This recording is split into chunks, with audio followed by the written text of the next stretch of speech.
How about this one? Two teams that probably won't move the football at all. You guessed it, 463, 464. I look at this game, Kyle. It's 40 across the board between the Denver Broncos and the Pittsburgh Steelers. And I say, boy, that's probably the low of the week.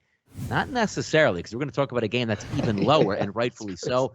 But if you're talking about DFS, if you're talking about an enjoyable day, and talk about Pittsburgh Steeler fans who get so excited to go out in Pittsburgh and, Heinz Field and root on their Steelers, they're getting this slop on offense, and it's going to get even more slopped up because Denver does have a pretty good – Drew Lock's probably going to be the quarterback this week unless Teddy Bridgewater clears concussion protocol. But at the same time, I'm not even focused on Denver. I'm focused on the Steelers. And just tell you the difference of the sign of the times here.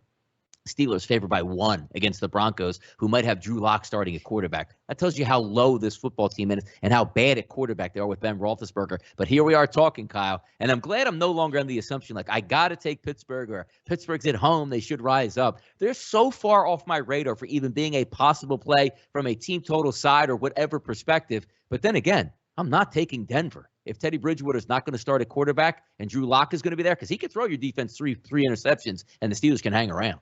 Yeah, this one just kind of hurts my feelings to talk about, really. Drew Lock, he's god-awful, so you can't back him. You can't back Pittsburgh. Now, I will say Pittsburgh's team total came through for me yesterday, but that's because it was at 16.5. So when I see a number like 16.5, I knew they were going to lose the game. But 17 points in a game where Green Bay's probably running up the score and getting the high 20s makes a ton of sense. This week we're looking at, 20.5s, 19.5s. I don't want it. That Denver defense is legit. Baltimore did run up and down on them. That's not the kind of offense Pittsburgh is going to run. They're going to do these, they did have the one big play to Deontay Johnson, I suppose, yesterday, but it's going to be these dink and dunk throws, try to run the ball. That's not going to work against this Denver defense. I mean, will I touch an under 40.5? Probably not. Am I going to hold the bag with Pittsburgh? This one, I think this game, you just block it off and hope you don't see it on the red zone channel. This one's really, really tough.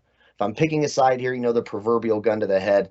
With Drew Lock being the quarterback on the road in Pittsburgh, I guess I would lean the Steelers here. It feels like that line's a little low. Drew Lock is so bad. I mean, you saw Drew Lock is so inept at the quarterback spot.